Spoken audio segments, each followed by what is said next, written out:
Hey, it's Jeff here from the Sweet and Savory Classroom. And I'm going to show you how we win at making new cooking classes. So today, I'm just doing a little bit of prep work and testing out our new menu. We have 10 new menus in 10 weeks coming up, starting the first week of August. So we got our Tuscan Nights menu. All right, so the first thing I'm doing today is I'm making our hand-cut Papparadelle Pasta. So I'm going to start by making the pasta dough. And we have no secrets here, so here you go. There's the recipe. I think I'm going to add a little bit of semolina to it today as well to make it just a little bit stiffer. And so my ingredients, we've got eggs, olive oil, semolina, and our 00 flour there. And I'm going to get started mixing.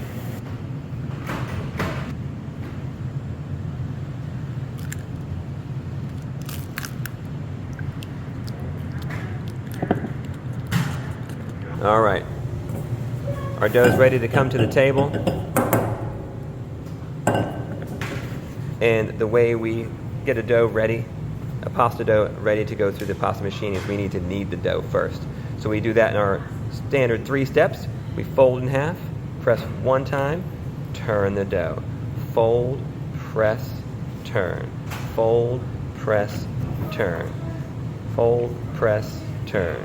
Fold, press, turn. And we're going to do this until the dough springs back and is smooth on the outside. So when your pasta dough is done, it should look like this. Nice and smooth. When you press on it, your fingerprint should magically disappear, and it's beautiful. All right, so we're testing out some of our Tuscan menu that it's coming up in a couple weeks, and it's going to be great. So we're going to start off with just making some pesto, the old-fashioned way, the best way. And so pesto, we're taking some basil leaves here, and we're going to start by just ripping them up a little bit. I learned, pesto most of the time when we're cooking in the industry, in the restaurant industry, you get out the food processor, and there's nothing wrong with the food processor, I'm not going to lie, but it's not as good as doing it by hand. I mean, I test it sometimes in classes where we make pesto that's by hand and pesto that is from the food processor. And the pesto that's made by hand smells better, tastes better, looks different, looks better. It's just amazing. So the nice fresh basil, gosh, I love it. It smells so good. And it's going in the bowl. We have Parmesan, we have garlic. The only thing I think I'm missing is a little bit of salt. So I'm gonna do a pinch of salt, I'm gonna do a pinch of pepper, okay? And then we're gonna take my makeshift mortar and pestle, and we're gonna start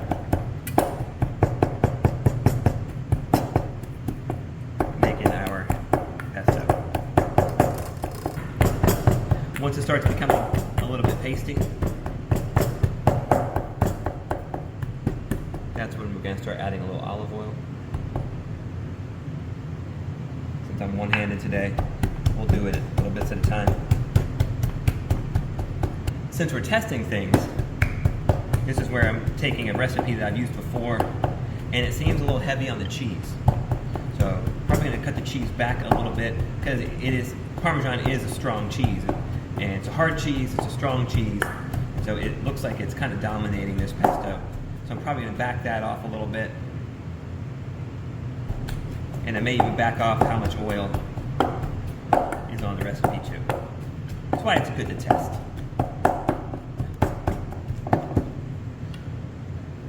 There we go. Basil pesto, ready to go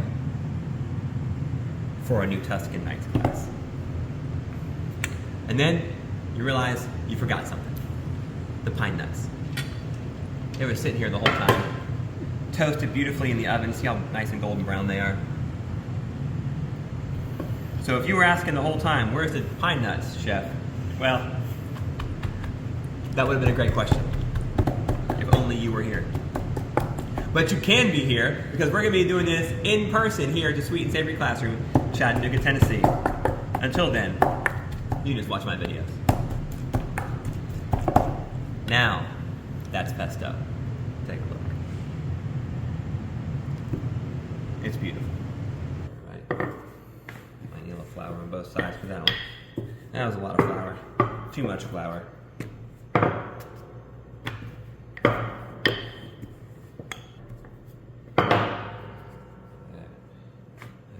table just a little bit.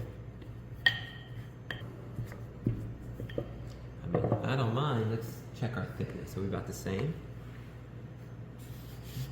We're about the same thickness, just a different shape. All right, and we're gonna let those dry out a little bit before we cut them. Okay, because we're gonna cut them by hand. And I'll show you how to do that here in just a little bit. I'm gonna roll this one more time. You wanna see the elasticity? Just watch when I release it from the table. Just watch it shrink. All that means is I worked it a little bit hard. Also, it means it didn't rest long enough. So if I had let it rest a little bit longer before I rolled it out, that would happen a lot less. All right, we're gonna finish up our Papparadelle noodles here. And so I'm gonna dust these with flour. These are a hand cut noodle. So it's basically like fettuccine, but a little bit wider. And so you dust it liberally with flour. We're gonna do that on both sides. This flour, I don't want to push it in. I just wanna lightly let it coat on the top so that it cooks off later when we're done. And then the goal for here is just to take your dough and just roll it up. So this is very easy noodle for you to make at home. If you've got a rolling pin and a little elbow grease, you can put these right together. And so I'm not tucking it tightly. I'm actually it's loose, so that once it's rolled up, I can trim it, and then we can cut kind of wide, a little bit wider than fettuccine noodles.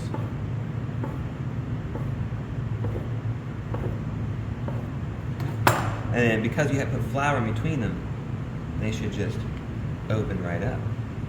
Super easy noodle that you can make at home, or you can make it right here with us when we do our new Tuscan Nights class. So there's the ones we rolled out by hand, and now here's the ones that we're gonna do. We did by machine, so maybe half machine and half man. What is that called? AI?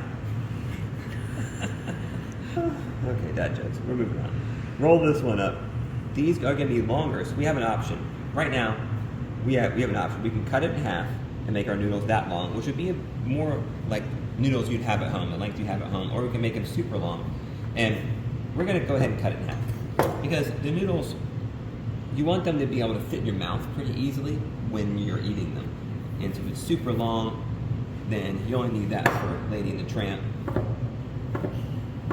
But for us, we'd rather just fit in our mouth nicely. Here we go. They're fun to unwind. Look at that. Ready? So there is our hand cut. Let's see. Okay. We're gonna black out the video right here. Okay. We're gonna black out the video, and I'm gonna do a little switcheroo. Okay. Can you tell which one was done by machine and which one was done by hand? I can. There's a little bit of nuances to it. These are just a little bit more even in the thickness than these are. But if I didn't tell you that, I don't think you would have known. Let's get cooking. All right, we're gonna start cooking. Tuscan Nights, here we come. So we're gonna start off getting our pan ready to saute. And so then while that's getting ready to saute, we are going to take our chicken and we are going to dredge it in flour. So I lied. We need to take our chicken and we need to season it. A little salt, a little pepper. Then we're going to dredge it with flour. Dredging, it's just drying out the outside basically with a little bit of flour.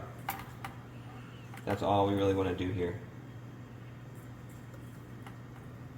So we're going to do a Parmesan Crusted Chicken. So in order to get our crust, we coat it with flour to dry the outside a little bit. Also help us with some crispiness and like making a crust. So we're going to do the outside with flour, and then we're going to dip it. We're going to dip it in egg, like that. And we're going to finish it in Parmesan. So egg, Parmesan. So flour, egg, shake off the extra, dip it in the parm. All right, so we need to make an adjustment. Probably not enough Parmesan, so I will add that. I'll add that adjustment. Okay, to my notes. So once you get cleaned up, you want to heat your pan.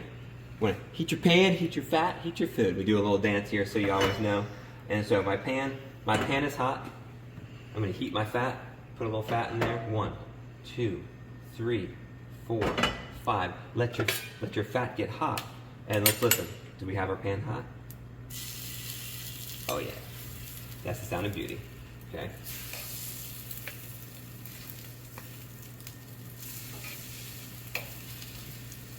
Now on this one we want to control the heat. You want your heat a little bit lower, so we cook this a little bit slower so that the Parmesan doesn't burn while we are also cooking the chicken up to temperature. Ooh, look at that. That looks beautiful. All right, time to flip them over. Get a nice golden brown like that. That's what we're looking for. Okay.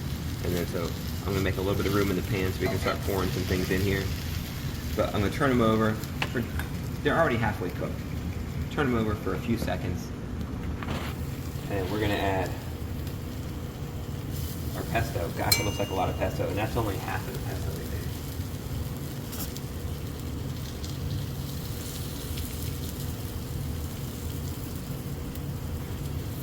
So, the pesto, when you're using it in a sauce, I do want it to get to the bottom of the pan for just a few seconds to kind of cook the garlic, to give the basil just a little bit, enhance its flavor. Heat brings flavor out of things and enhances it. So I just want it to touch the bottom of the pan, not just super long. Okay? And we're going to use this cream sauce to help finish cooking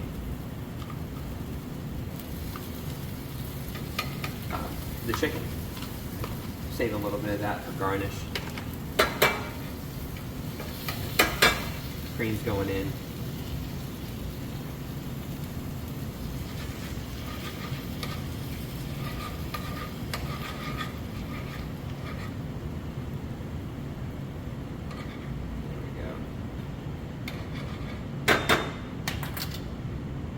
We'll let those flavors come together. Finish cooking the chicken while we're at it. And over here, we're just going to finish up cooking our noodles. I'm going to salt the water so my noodles taste good. When your water is boiling nicely and you're ready for your noodles, just drizzle them in. Okay, just drizzle them in. We're going to cook those for about 2 minutes until they're done. They're going to come out and go in this bowl. So we'll check on them, give them a little stir. They're a heavy noodle, so they're going to want to sink to the bottom and like stick together. Just do that to keep them from sticking to the bottom. All right, let's check on our chicken. Oh, it looks gorgeous. Chicken's almost done. Almost. So currently, that's 5 ounces of cream.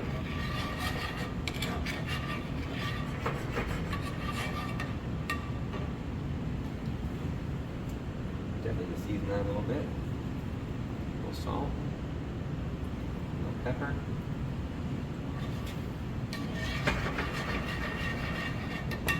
I'm going to add an element that's not on the recipe. So I'm going to add just a little bit, pinch, crushed red pepper. I think that's going to give this what I'm looking for. So noodles are done.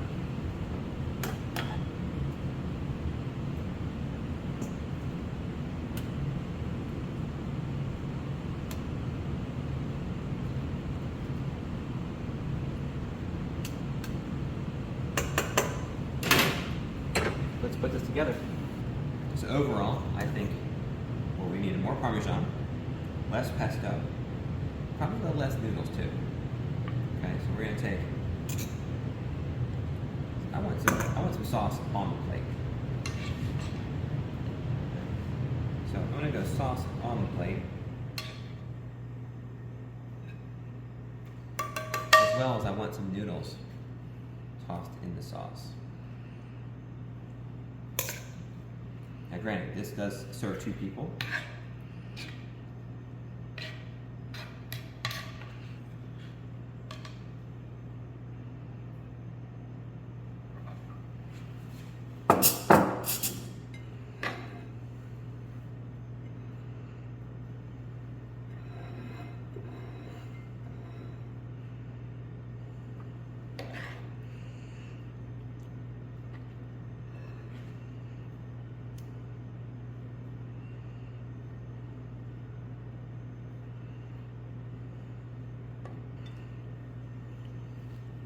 Too much.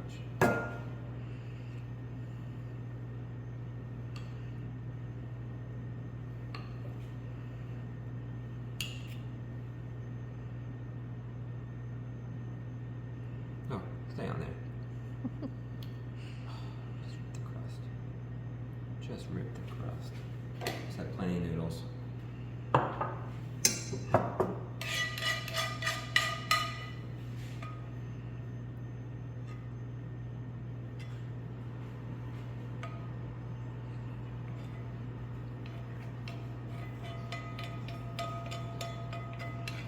Gotta have more sauce on there, because what's pasta without sauce? All right. Let me know what you think. We still have a few things we can do for garnish. The plate might need something else. It's got a vibrant in color. So I'm not opposed to how it came out right now.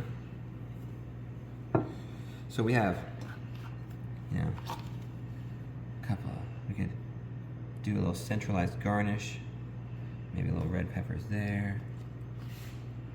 Maybe a little red peppers on top there.